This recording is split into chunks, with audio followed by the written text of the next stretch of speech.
नमस्कार दोस्तों, स्वागत है आप सबका हमारे YouTube channel unique Hindi academy में। दोस्तों, अब हम बात करेंगे 30 तारीख को हुए एग्ज़ाम के बारे में। जो द्वितीय पाली में हिंदी का एग्ज़ाम हुआ था उसके प्रश्नों की बात करेंगे। दोस्तों, हमने इससे पहले एक पार्ट 1 बनाया था जिसमें हमने सेकंड पाली में जो सेकंड शिफ्ट है उसमें 1 से 40 क्वेश्चन तक की हमने बात की थी, और इस वीडियो में बात करेंगे 40 से बाद के क्वेश्चन की। तो दोस्तों, जैसा कि आप सभी जानते हैं, हिंदी का पेपर 2 पालियों में हुआ था, प्रथम पाली और द्वितीय पाली।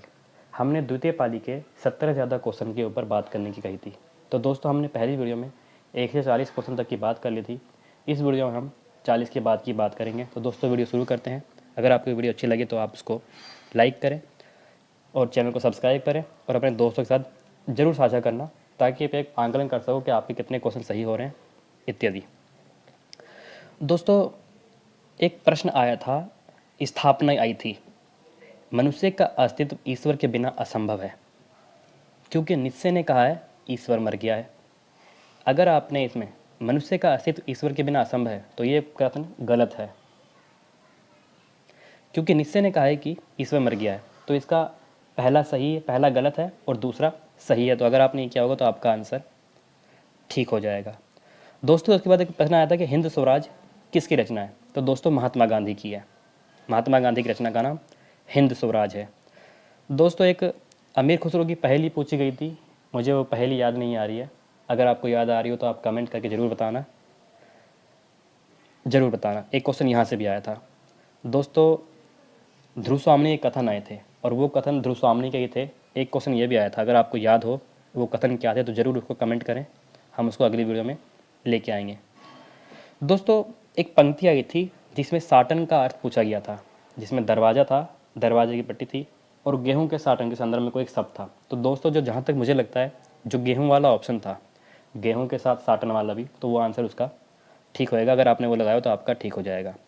दोस्तों, अगर हम 46वें प्रश्न की तरफ बढ़ते हैं तो हजारी प्रसाद द्विवेदी की रचनाओं का क्रम आया था, जिसमें सूर साहित्य, हिंदी साहित्य की भूमिका, सहज साधना और मध्यकालीन बोध का स्वरूप। सूर साहित्य सबसे पहले आएगी 1930 में, हिंदी साहित्य की भूमिका 1940, सहज साधना 1963 और मध्यकालीन बौद्ध का स्वरूप 1970 में आई थी। अगर आपने इस क्रम से लगाया होगा तो आपका आंसर ठीक हो जाएगा।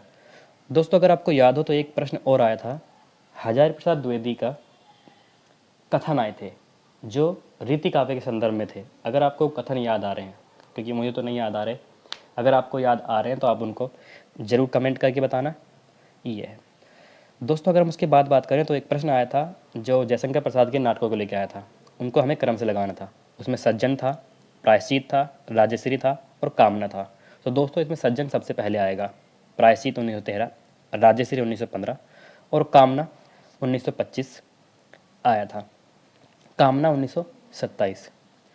दोस्तों, अगर आपको याद हो तो अंधेर नगरी के आधार पर भारतेंदु की साहित्य संबंधी अवधारणा पूछी गई थी।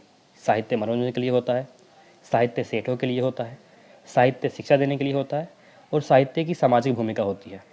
तो दोस्तों, कुछ लोग कह रहे हैं कि साहित्य देने का लिए होता है, इसका भी आंसर ठीक हो सकता है, और कुछ लोग बोल रहे हैं कि साहित्य की सामाजिक भूमिका होती है। इन दोनों में से कोई आपका आंसर ठीक होगा, लेकिन जहाँ तक गया मैं मानता हूँ कि साहित्य की सामाजिक भूमिका होती है, ये होना चाहिए। देखते हैं इसको आयोग किसको मानता है। दोस्तों, अगर हम 50वें प्रश्न की तरफ बढ़ें तो आपको याद हो कि उन्होंने असाध्य गुणा के आधार पर प्रेमवती की मनोदशा का उल्लेख किया था, तो ये क्वेश्चन भी आया था। दोस्तों, अगर हम उसके हम बात करें तो धूमिल की मोचीराम कविता की उन्होंने एक पंक्ति दी थी, आप अब आप इस बसंत को ही लो, यह दिन को तात की तरह तानते हैं तानता है, पेड़ों पर लाल लाल पत्तों के हजारों सुख्तले लटकाता हूँ। कवि का इसे क्या हास्य है और इनमें से कौन। इसमें ऑप्शन दे रखा था, धूमिल कवि हैं, शायर हैं। धूमिल कवि नहीं है, शायर हैं। धूमिल अपने पैसे में बसंत का चित्रण कर रहा है। तो दोस्तों, जो दूसरा ऑप्शन था, धूमिल अपने पैसे में बसंत का आगमन कर रहा है, तो ये वाला आंसर आपका ठीक हो जाएगा। दोस्तों, अगर आपको याद हो तो भारतेंदु की रचनाएं पूछी गई थी, 2 रचनाएं पूछी गई थी, इनमें से कौन कौन सी हैं। एक आचार्य रामचंद्र शुक्ल का निबंध का कथन आया था, तो उसमें कविता क्या है, भाव और मनोविकार।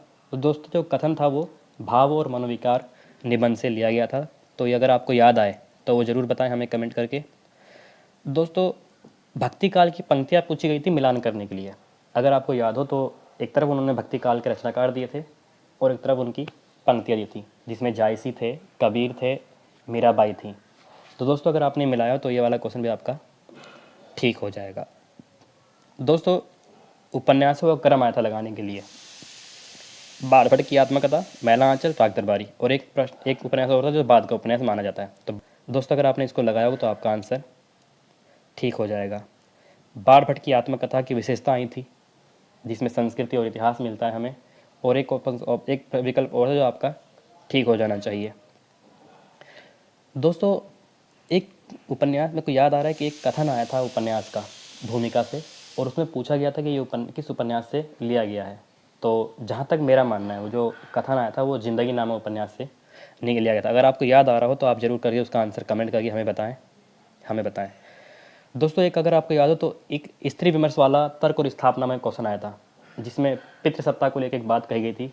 तो वो आंसर अगर आपको याद आ रहा हो तो आप हमें कमेंट करके ज़रूर बताएं।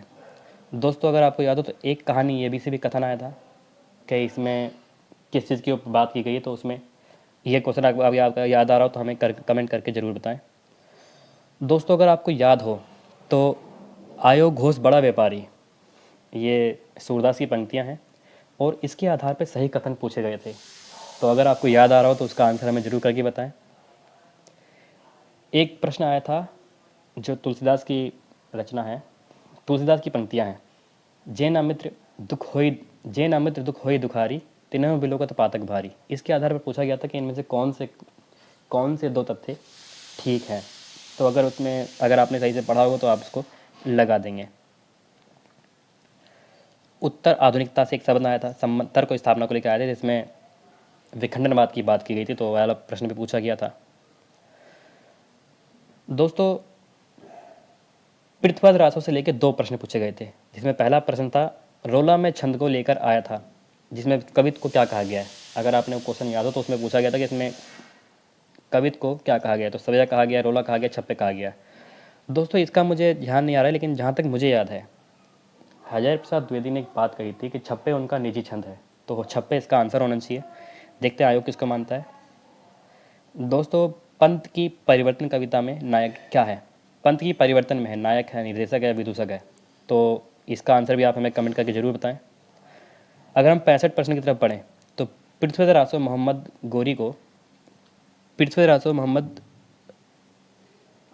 गोरी को आज़ाद कैसे करता है।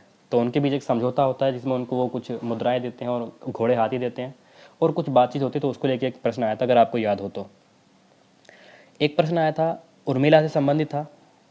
वो कमल के उसकी मतलब बात करती हैं कि जब वो मुझे देखते हैं तो उन्होंने मेरा स्मरण किया होगा, इसलिए ये जो कमल हैं वो खिल चुके हैं, ऐसा करके कुछ था। अगर आपको इसका आंसर याद आ रहा हो तो हमें ज़रूर बताएं। एक क्वेश्चन अगर आपको याद हो तो छायावाद और रीतिकाल को मिलाकर आया था कि जो छायावाद है वो रीतिकाल के श्रृंगार के रूप में प्रकट हुआ था, उसमें प्रकृति प्रेम था, ऐसे करके एक प्रश्न था। अगर आपको याद आए तो हमें ज़रूर बताएं। दोस्तों एक शायरी आई थी जिसमें से निम्न विकल्प दिए गए थे, महर्षि चंद्रगुप्त, महावीर प्रसाद द्विवेदी और अयोध्या सिंह और हरिलोचन प्रसाद पांडे। अगर आपको याद आएगा वो जो शायरी आई थी वो किसकी थी तो कमेंट करके ज़रूर बताएं, क्योंकि हमें अभी वो शायरी याद नहीं आ रही है। दोस्तों हम 71 की अगर बात करें तो परीक्षा गुरु उपन्यास है उसके अंदर पूछा गया था जो अध्याय और परिच्छेद होते हैं उसमें किसका प्रयोग किया गया है। उपन्यासों में अध्याय होते हैं ना, अध्याय परिच्छेद, तो उसमें पूछा गया था उसके अध्याय और परिच्छेद के आधार पर किसका प्रयोग किया गया था, प्रकरण, कांड, सर्ग या अनुच्छेद। तो दोस्तों जो प्रकरण शब्द है वो उसमें प्रयोग किया गया था। दोस्तों अगर हम 72 की बात करें तो रत्न खान रचना पूछी गई थी जो मलुकदास की मानी जाती है। एक प्रश्न आया था करो मोहम्मद सा बखानू सूरज दहली सुल्तानू। तो ये पंक्ति पूछी गई थी किसकी है, तो नूर मोहम्मद की है, जिसमें जायसी भी विकल्प में थे। तो ये नूर मोहम्मद की पंक्ति मानी जाती है। दोस्तों एक क्वेश्चन और आया था जो चंद्रगुप्त के संवाद से था। वो अगर आपको कमेंट करके उसका आंसर याद आ रहा हो तो आप हमें ज़रूर बताएं। तो दोस्तों ये थी हमारी आज की वीडियो जिसमें हमने हिंदी साहित्य की जो 30 तारीख को परीक्षा हुई थी उसमें जो द्वितीय पाली में प्रश्न पूछे गए थे, हमने 70 से ज़्यादा प्रश्नों की यहाँ पे बात कही। इस आधार पर आपके कितने नंबर आ रहे हैं या आपके कितने प्रश्न ठीक हो रहे हैं उसको आप हमें कमेंट करके ज़रूर बताएं। और दोस्तों जो 15 प्रश्न रह गए या 16-17 प्रश्न रह गए, मैं आपसे उम्मीद करता हूँ कि अगर आपको कोई भी प्रश्न याद आए तो आप हमें कमेंट करके ज़रूर बताएं। दोस्तों एक बात और कहना चाहूँगा, इस वीडियो का उद्देश्य हमें इनका आंसर बताना नहीं था।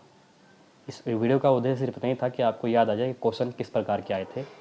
और दोस्तों एक बात और, एनटी अब हर साल पैटर्न बदल रहा है। आपने देखा होगा इस बार भी उसने पैटर्न बदला।